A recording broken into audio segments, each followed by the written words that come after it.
Je fais partie d'une association LGBT et une association LGBT pour moi c'était justement pas de patriarcat ou même transversal.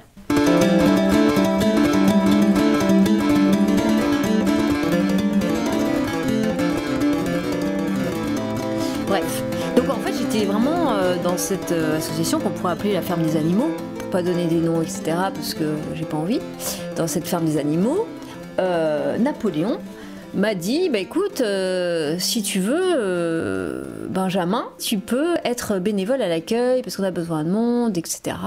Je dis ah bah écoute super moi ça me plaît bien donc j'ai dit ok très bien avec des formations mais très cool et puis après Napoléon me dit mais tu sais au CA il manque aussi du monde comme ça t'es une femme ça va représenter un peu c'est la parité mais plus que la parité il faut un peu de diversité t'inquiète il n'y aura pas besoin de faire grand chose et tout, et c'était le cas, donc je suis rentrée il y a 1 an aussi, donc au CA de la ferme. Tout se passe bien, voilà, sans problème. Et puis ça commence il y a 6 mois un peu à se tendre, et là Napoléon me dit oui, Mr. Jones commence à être chiant, il nous met la pression, il me maltraite. Puis t'as vu ce qu'il a fait avec les moutons, et t'as vu ce qu'il a fait avec les poules. Vraiment il se comporte de moins en moins bien, il est oppressif et patriarcal. Je dis ah ouais putain ça craint, hein. Dans la ferme des animaux le patriarcat nous on n'en veut pas, hein. C'est ce qu'on s'était dit. Il me dit bah écoute ça serait bien d'organiser un putsch parce que moi il m'a accusé de pervers sexuel. Je dis ah ouais non c'est dégueulasse ouais. Avec Douce je dis ah ouais non. Et puis en plus elle a témoigné Douce, elle a dit non, moi, j'étais totalement consentant, donc tout ça fait que je dis non, c'est... Il m'a dit, bah écoute, il faut qu'on fasse un putsch, il y aura donc Malabar, il y aura aussi Beau Parleur, qui veut bien aussi faire le putsch, toi et moi. Je fais ok, très bien, et on s'est dit, bah on pourrait faire une sorte de ManiSafe, on récupère toutes les informations de tout ce qui s'est mal passé, de toutes les poules, les moutons, de toute la basse-cour en fait, et on fait remonter tout ce qui ne va pas, tout ce qu'on dénonce et tout ce qu'on va proposer. Et moi, vraiment, là, je travaille. On est plusieurs, mais vraiment, là, je suis moteur et vraiment, je veux les dégager. C'est vraiment, Mr. Jones, c'est des connards, c'est des patriarcaux. Ils sont anti-queer, ils nous détestent, c'est une catastrophe. En fait le ManiSafe c'était hyper intéressant parce que en fait j'y ai cru, hein. J'ai dit je vais au passé parce que vous allez voir la suite. C'était proactif, qu'on allait au fur et à mesure évoluer pour une gouvernance, donc déjà gouvernance mais bon tous ensemble et récupérer les données pour avancer et puis progresser avec, contrairement à par exemple à Cominet qui était lui tout seul contre, on va montrer qu'on peut faire autre chose et qu'on va être les premiers à montrer qu'il y a une gouvernance avec tous ensemble. Ça va nous permettre d'avoir vraiment un pouvoir transversal, pas toxique, voilà. Mr. Jones et Mrs. Jones, ils avaient vraiment une façon de gouverner qui était patriarcale. Par exemple, pôle culture, bah non, tu ne feras pas cette exposition sans explication. C'est oui, non, ça oui, ça non. L'argent, pareil, tu verses ci à ça. Le pouvoir des décisions revenait qu'à Mr. Jones et Mrs. Jones. Alors moi, j'étais à cette époque-là loin du pouvoir, entre guillemets, mais il y avait quand même des ricochets qu'on arrivait à sentir en fait déjà quand on était en bas de l'échelle. Il n'y avait pas de confiance entre les différents pôles, beaucoup de problèmes de gestion. Et donc, moi je me suis engagée, nous, plus jamais ça, on n'en veut plus. Et bref, on fait ce putsch. Comment on l'a fait aussi, c'est qu'on a été aidé par Mr. Fredericks. Nous, on a réussi à les déstabiliser, ils étaient en mauvaise posture, monsieur et Mr. Jones, mais pour qu'ils dégagent, il fallait un coup de pouce. Et Mr. Fredericks, alors lui, c'est une personne qui est intervenue, qui nous a convoqués. On a eu un rendez-vous avec Napoléon, le beau parleur, Malabar, et moi, qui nous a dit, bah voilà, moi je fais partie du milieu, etc., je vais leur mettre la pression comme ci, comme ça, etc. Donc, ils n'ont pas le choix, ils vont dégager, sinon c'est la justice. Et je dis, oui, c'est bizarre quand même, il est quand même très autoritaire. Et Napoléon dit, oui, mais tu sais, avec Mr. Fredericks, il faut un petit peu faire gaffe, il faut faire vraiment ce qu'il dit. Il a dit pas de vague, tu vois, les médias, pas de vague. Et je fais, ok, pas de problème, moi, Mr. Fredericks, il nous sauve, pas de vague. Donc le putsch arrive, il dégage, et là, Napoléon me dit, bah écoute Benjamin, je te mets trésorière. Co-président, bah, ça va être Beau Parleur. Moi président, Napoléon, normal. Et Malabar, secrétaire. Donc c'est un gouvernement provisoire. Très bien. Et là je me suis dit, bah on va pas attendre 6 mois pour commencer à faire des choses. On va déjà voir tous ceux qui ont souffert de ce gouvernement patriarcal pour voir un peu ce qui se passe, comment on peut arranger et tout ça. Et là, Napoléon était beaucoup moins sympa. J'avais jamais accès à lui. Il m'a répondu, bon écoute, tu me déranges pas 2 fois dans la même journée, je sais ce que j'ai à faire. Et en fait, Napoléon qui était là, ManiSafe, une nouvelle gouvernance, etc. Donc on a vendu le truc et tout. Et là, je commence à avoir des lumières qui clignotent, des red flags qui me disent attention, ce genre de réponse, de façon de faire assez opaque. C'était des histoires d'argent où j'étais trésorière, il fallait juste qu'on vote pour faire des transactions un peu reloues. Et là, je me suis dit oulala, c'est pas du tout ce qu'on m'avait vendu. Et donc je commence à avoir des petites inquiétudes vis-à-' de ce nouveau bureau. Et j'ai appelé les moutons pour savoir un peu pourquoi elles s'ouvrent, qu'est-ce qui s'était passé, parce qu'elles avaient fait des lettres d'étonnement. Et donc le soir, avec Malabar, on a Douce au téléphone, et là, je vois le poteau rose. En fait, Douce est en train de nous dire que ce qu'elle a vécu dans la ferme, c'était horrible. Ça a été une victime de Napoléon qui, en fait, l'avait plus ou moins manipulée pour arriver à ses fins. Et là, bon bref, je vous raconte pas tout. Et là, je me suis dit, ok, en fait, je me suis fait aussi manipuler. Napoléon m'a utilisé pour arriver au pouvoir, tout simplement. Et là, je me suis dit, ok, tout ça, c'était un gros fake et je me suis fait bien niquer. Et le lendemain, j'ai dit, ok, la ferme des animaux, c'est terminé, démission. Je me suis fait couiller du début à la fin. On est venu me chercher pour que Napoléon puisse être au pouvoir avec beau parleur. Et il a totalement réussi. Et j'ai voulu faire un peu comme avec Cominec d'ailleurs, une sortie triomphale, qu'on soit dans un milieu queer ou pas, ou à la ferme des animaux ou pas. J'ai pas eu envie de me faire niquer et donc j'ai fait la même chose. Je suis partie en disant... Ta ferme des animaux, c'est de la merde. Je ne veux pas avoir affaire à ça et je ne veux pas participer à une gouvernance toxique, pareil que Mr. Jones et Mrs. Jones. Et ce que j'ai appris aussi, c'est Sage l'Ancien, qui m'a dit, écoute Benjamin, moi ça fait longtemps que je suis dans la ferme des animaux et j'ai eu beaucoup de Napoléons qui se sont enchaînés, et en fait c'était tous les mêmes. Tu vires un Napoléon, tu as un nouveau Napoléon. Pour avoir des places comme ça, c'est que des Napoléons. Donc, soit tu t'accommodes au Napoléon et tu essaies de faire plus ou moins un contrepoids, mais il n'est pas pire que les autres, ce Napoléon. Il est comme les autres. C'est un lieu de pouvoir, il y a de l'argent, il y a du pouvoir, donc ça attire ce genre de profil. Et là, je me suis dit, ok, je découvre la vie, c'est un milieu patriarcal comme les autres, comme toute structure, et je dégage. Et juste, je voulais remercier Napoléon, et beau parleur aussi, de m'avoir permis de découvrir le patriarcat même dans les milieux LGBT, c'est-à-dire qu'il est partout, et que la seule façon de résister, c'est de partir vite.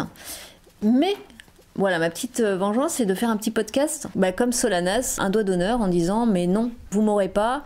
Je suis rentrée en faisant une performance à la Pride, et je suis très fière de cette sortie performative à la ferme des animaux.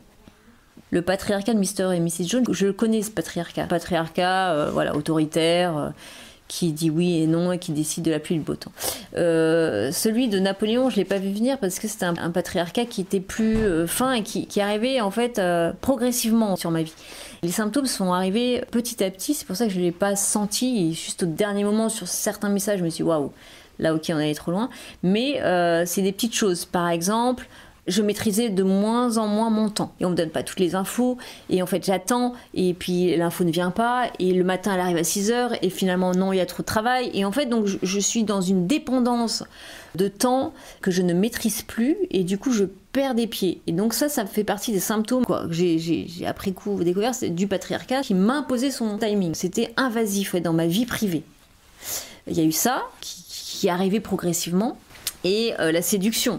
Le discours de Napoléon, c'est celui que je voulais entendre. Napoléon savait que je détestais le patriarcat, donc en fait, il m'a fait un discours en parlant de ce ManiSafe et qu'on va faire des plénières et qu'on va avancer tous ensemble, etc. Donc ça m'a plu, en fait. J'y ai cru. Et moi, du coup, je me suis beaucoup aussi dévoilée. Et en fait, il allait dans mon sens parce qu'il avait besoin aussi de moi pour arriver à la gouvernance. Ça faisait longtemps que je ne m'étais pas investie totalement comme ça pour quelqu'un. Le charme, ça fait partie d'un biais patriarcal.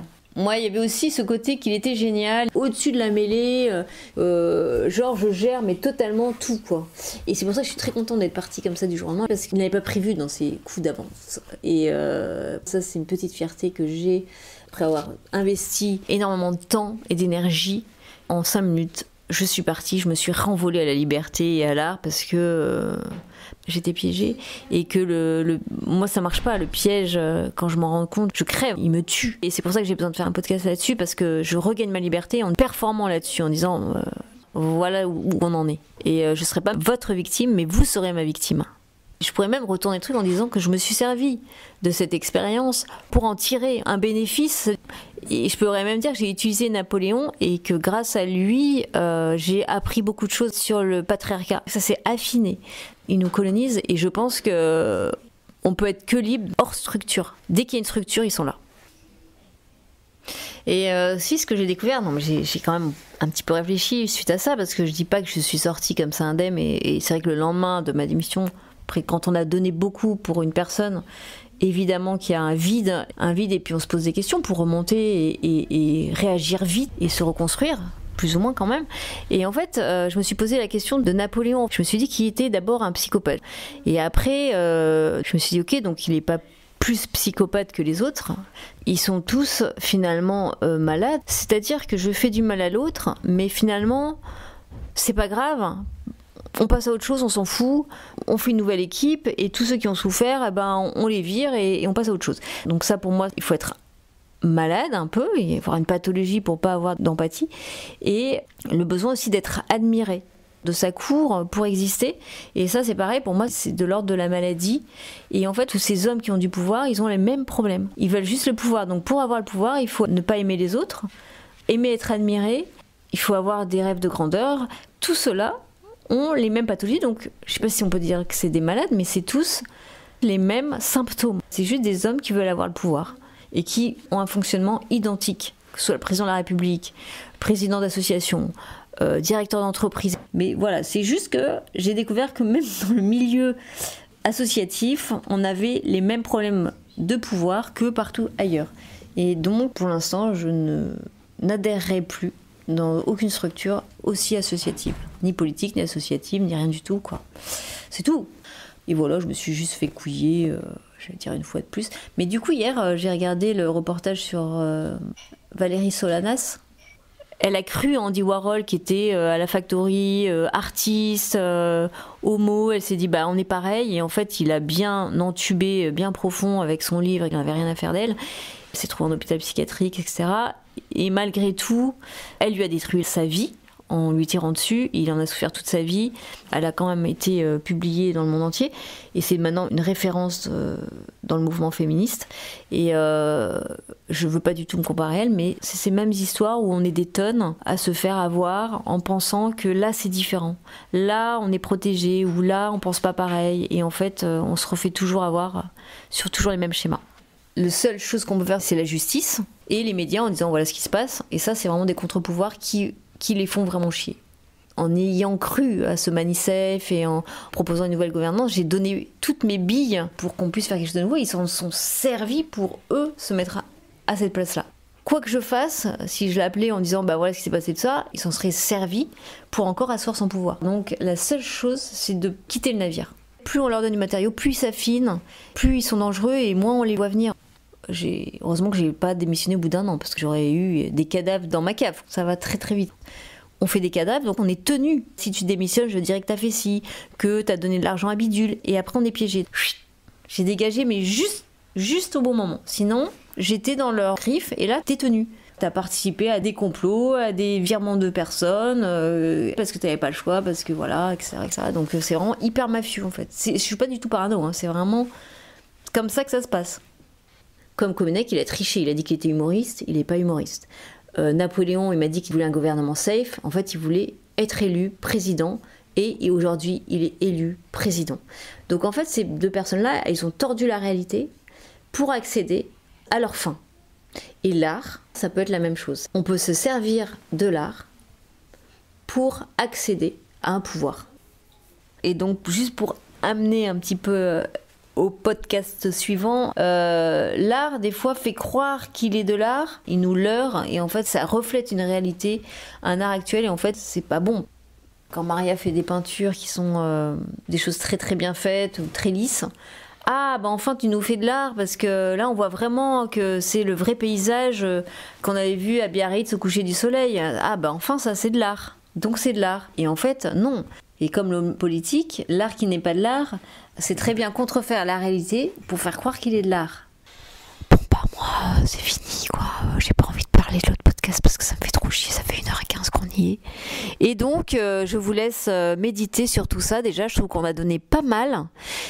Je pense qu'on n'a pas besoin d'enchaîner sur le deuxième podcast parce que moi en général là je sature et c'est pas approprié.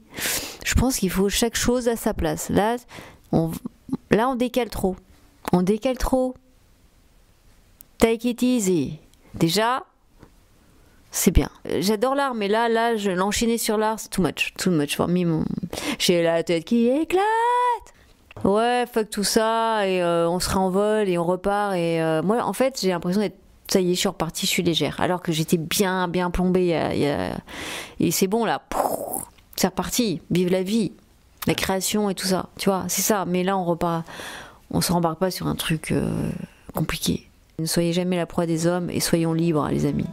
On va y arriver. On y arrive déjà, d'ailleurs. En faisant ça, là, tout ce qui est hors de leur portée.